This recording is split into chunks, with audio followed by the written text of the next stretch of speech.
جايين من كل مكان للصويرة زينة البلدان زوروا ونرجع فرحان.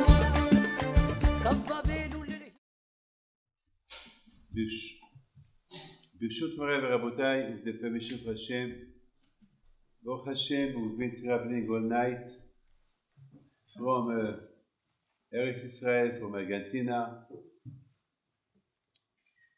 from Canada, to come to Ukraine, then to go to Morocco, to pray with the zichut of the tzaddikim, that Hashem will give us a good year, Be'ezat Hashem. Amen. I want to talk for the memory of the rabbi of this city, that he was killed in the Shoah. The rabbi of this city.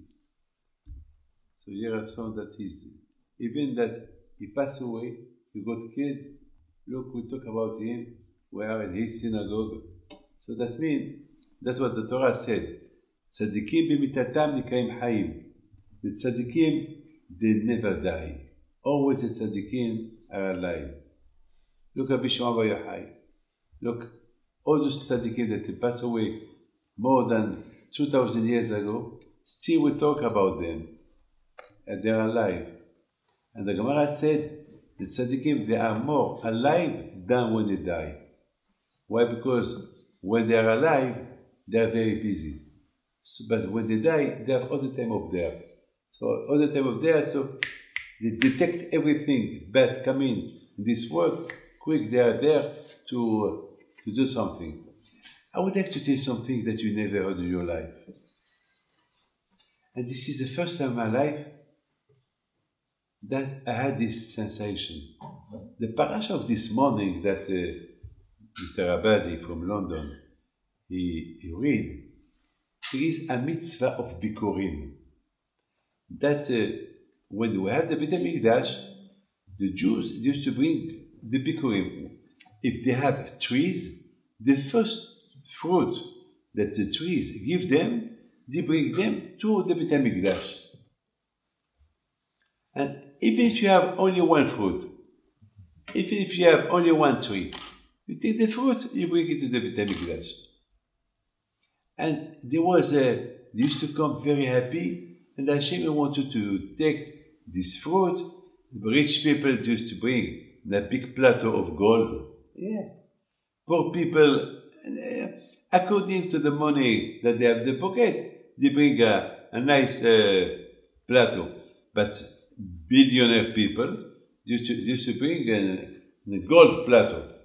And to say to Hashem, thank you Hashem, what you give me, I was nothing, I was in Egypt, I was a slave, and Baruch Hashem, you give me Eretz Israel, you saved me from Egypt, thank you HaKadosh Baruch Hu, thank you.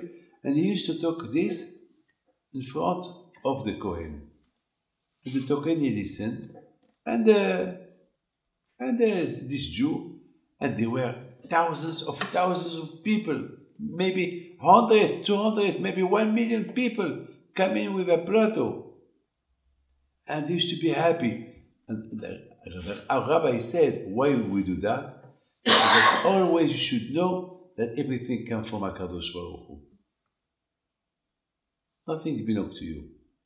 So you have to say thank you to Hashem for all what He gives you. Usually, when you have a big field, a lot of trees, when you see the first fruit, you are happy.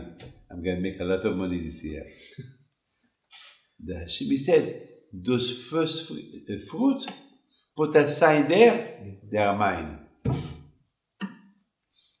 So if this is mine, everything is mine. Nothing belongs to you. I give it to you. You have to be happy for all what Hashem gives you. Because you know why the Torah says V'samachta? You know why it says that? You know why? I was in Rabbi Meir Baal HaNes this week. I just opened a book. And that book, it said there, why you have to be happy when you go with the Bikurim, with this plateau, because Hashem will give you. You could give to somebody else, he will give you nothing to you. And Hashem will choose you. Why choose you? Who are you? Hashem owe you nothing. If you don't want to give you, he will not give you. So now that Hashem, he was nice to you and he gave you, so be happy. And be happy with others. But my friend, I have a big question. Why Hashem, besides all what I told you, those reasons, there must be something more. Because I know that everything belongs to Hashem. Yes or no, Andy? Yes. You have to, do the Torah need to tell me that all what you have is belongs to Hashem, so you have to go to Hashem and take you, so you will have more emunah and bitachon. I know this. There must be something else. You know what? This is I am 67-year-old, and this is the first time I realize something. But before I tell you what I think, I want to tell you how much we have to be very patient in Avodat Hashem. Always we are in a hurry. Hurry. A business, I have to go, Patience. Don't be excited. Don't rush. Be'emeta, when we are excited, we rush, and when we have no patience, we get crazy, we get mad. There is no shalom bayit. I promise you. How many times, even yesterday morning, somebody told me something. I wanted to answer him. I said, if I answer, I will have a hakpada on him. I will fight him. I will tell him, maybe he will answer me back, and then I will tell him, get out from here. Maybe he will tell me no, so the people that they were there, they will take him, they will throw him. They will do my job. I did not answer. What happened? 5 minutes later, he came with cheers. I'm sorry.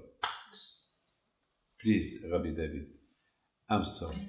How many times, you know, anyone who is patient, like Moshe Rabbeinu, Savlanut. Moshe Rabbeinu, his big quality was, it was anav. What it is anav? Savlanut. When you're humble, that it's a branch from Savlanut. Because I am anav, I am humble. So if I am humble, I don't answer. So I accept everything.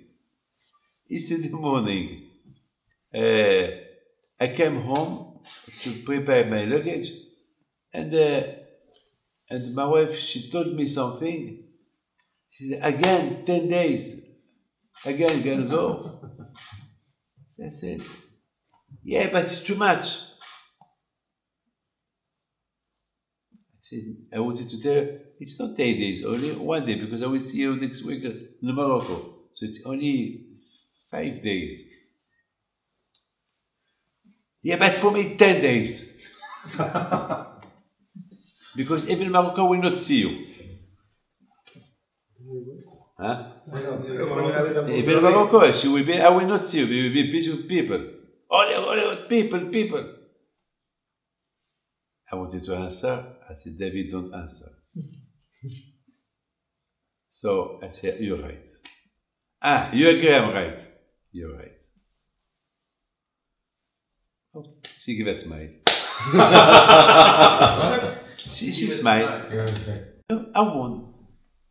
1-0. 1-0. I won.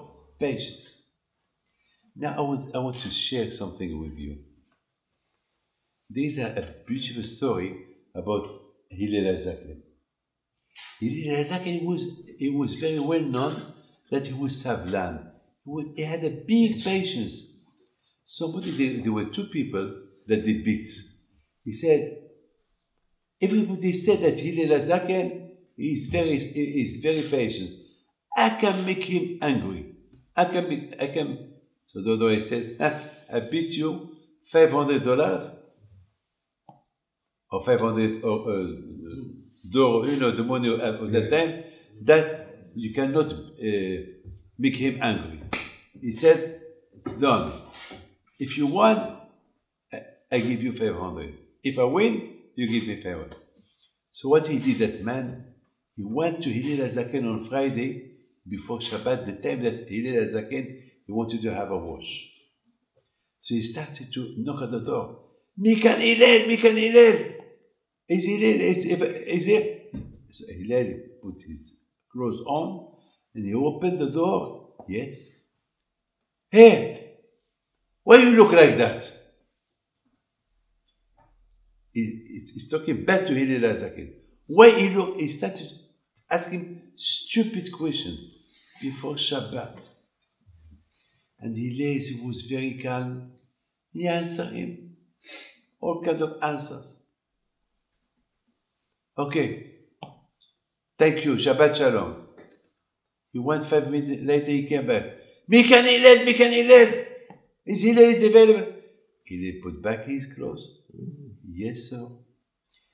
The people that travel in the desert, when they foot, it's large. Because they walk on the sand. So the feet take the form of the sand. Because so this is okay. Thank you, Chavez. Shabbat Shalom. 5 minutes later, he did now. We can come back again. Why the people that they travel in the desert, they have a small eyes? Because of the wind. There's too much wind, and there is the sand. And the sand go to the ice, so that makes the ice smaller.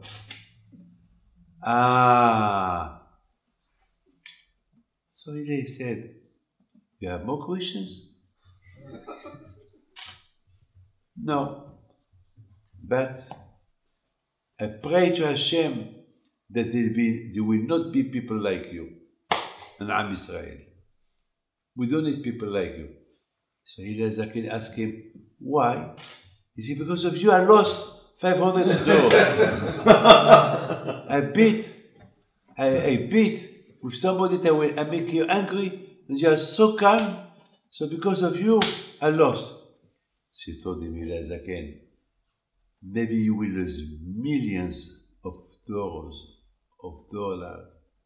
of pesos, and you will never make me angry. That was Moshe Rabbeinu as well.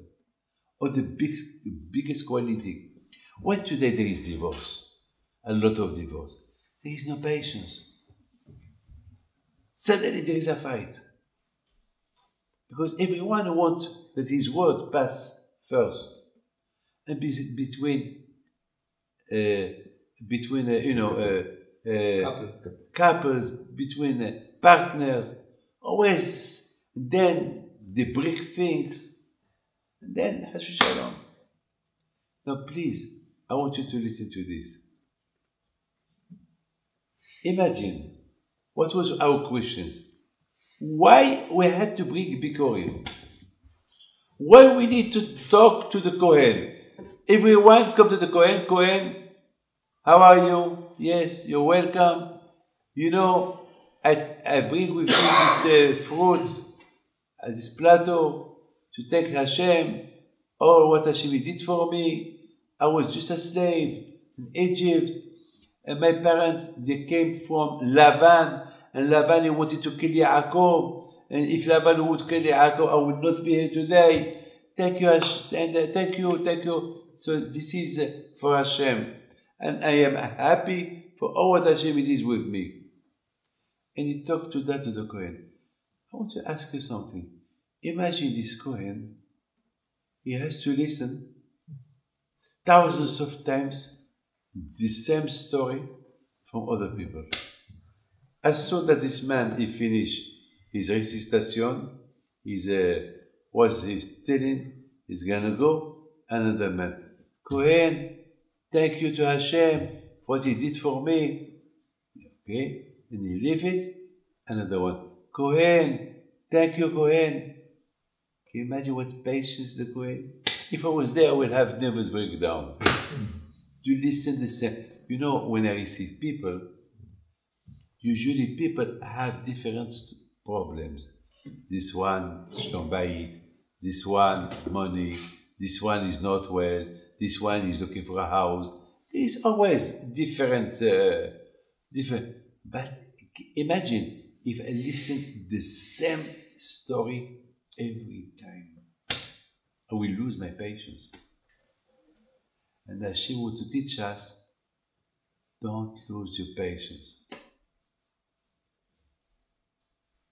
What me, David Pinto, when I bring this plateau to the Kohen, what do I learn from the Kohen?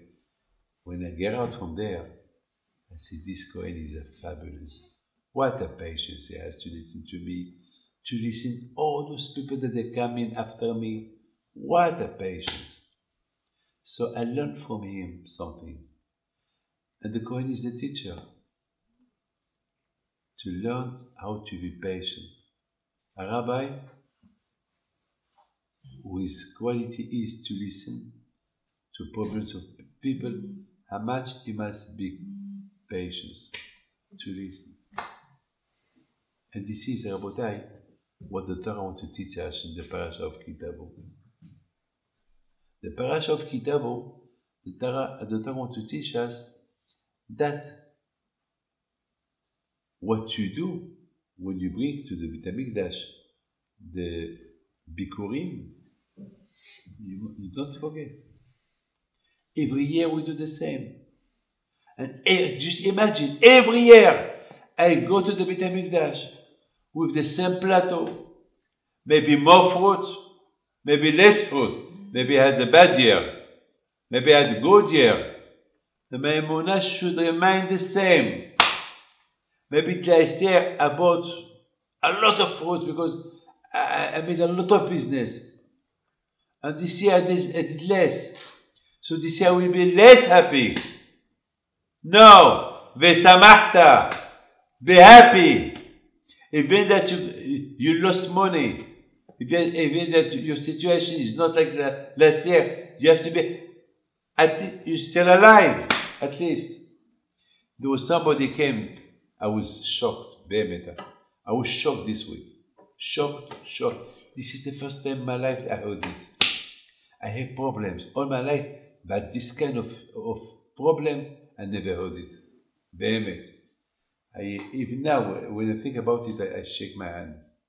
My head is shaking. There was an old woman and a young woman. One, she's about 80 years old. And the other one is about 60, her daughter. And they see the older woman, she just look at me like that. She don't talk. And she starts crying. So her daughter, she said, my brother, he needed money. So we went to the bank. My mother, she would draw 10,000 shekel for my brother, for her son. And when he was driving, he said to his mother, Mama, I don't feel well. I want to stop to take some fresh air. He opened the door, a bus, Neranana, it happened. A bus passed. He threw him, he killed him. At that moment, in front of the mother. The mother, she looked a month ago. So she told me, Rabbi, it hurt me. But you know what happened? I am sitting, crying, mourning for my son. And they saw 5 people coming in my house the second day of the death of my son. They asked me, your son who died, he owes us 100,000 shekel. And now we want 200,000 shekel. We give you 5 days to give us the money. She said, Rabbi, I lose a son. This is, people are so cruel like that. Instead of thinking about my sufferings, they warn me, they threaten me to give them 200,000 shekel. How? I never heard that in my life.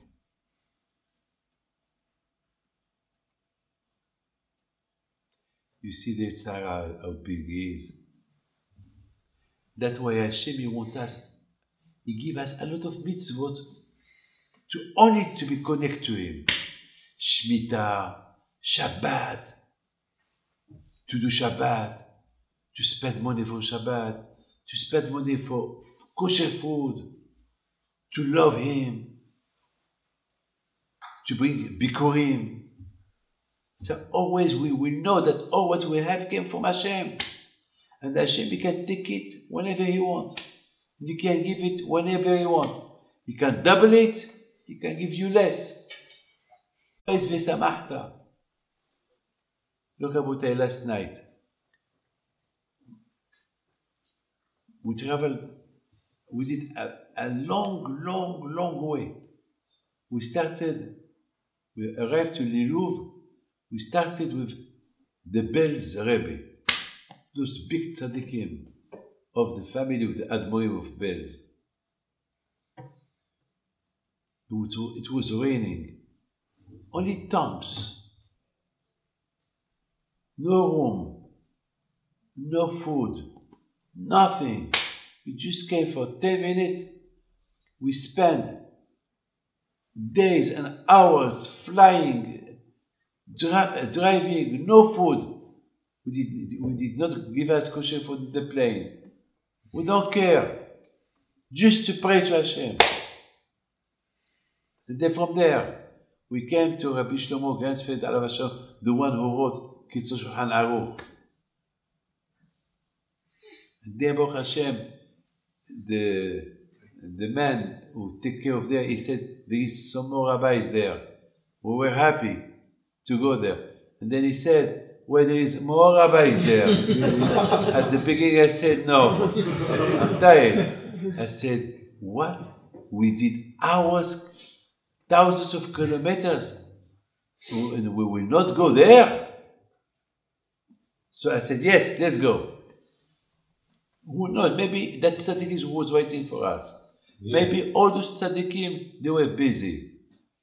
And maybe because we did that sacrifice, as we walked another few hundred meters to that tzaddik that he was far away, with that sacrifice, all the tzaddikim were happy. That tzaddik said to all the tzaddikim, hey, wake up. Look what they are doing. What a miserot nefesh, what a sacrifice they are doing. The Bikurim mitzvah is a sacrifice. Today there is, excuse me, I finish. Today there is no Bet HaMikdash. Please, do me a favor, I finish. Today, but listen to this. There is no Bet HaMikdash. So today there is nowhere where to take the Bikurim. Because Bikurim is to text Hashem, to learn to be patient, as I told you. But today there is no the Gemara said, if you bring Bikurim to a tzaddik, it's like you go to the Bet HaMikdash. If you go to see a tzaddik and you give him a donation, and it's like you go to because the tzaddik is a Bet HaMikdash, yes, and you give him the Bikurim. So it's like you give the Bikurim to the Bet HaMikdash. What you know from that tzaddik? Be patient, he's waiting for you there. What you know from the tzaddik? You know for him how to serve Hashem. So like you bring the Bikurim to the Bet HaMikdash, the tzaddik, he listens to your problems, and another one is gonna come, I got a problem, and he's waiting. I saw that the Sfat Emet, Alav Shalom, like the Lubavitch Rebbe, sometimes hours he's standing, he don't move. It's patience. Always stand. It's terrible. So a lot of times, I want to see people and the women standing, but I see that the people they are not comfortable. So that's it. But sometimes the patience, and even that today there is no Beit HaMikdash. When you go to the Beit Almin, we pray there. It's like we bring ourselves as a bikurim to the tzaddik. So tzaddik accept our tefillot. Be'ezat Hashem, this דבר תורה לנשמת your father. לנשמת יעקב בן מרגו. משה בן אברהם אהרון. משה בן אברהם אהרון. משה בן רינה מרגו בצד. לנשמת הצדיק רבי משה אהרון פיתו ולנשמת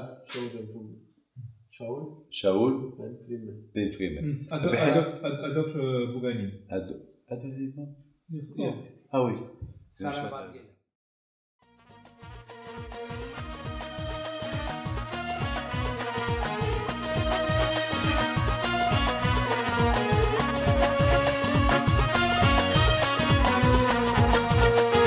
نوضو يا ناس غرتو على ربيع حيم بنتو وقف لنا زي خوت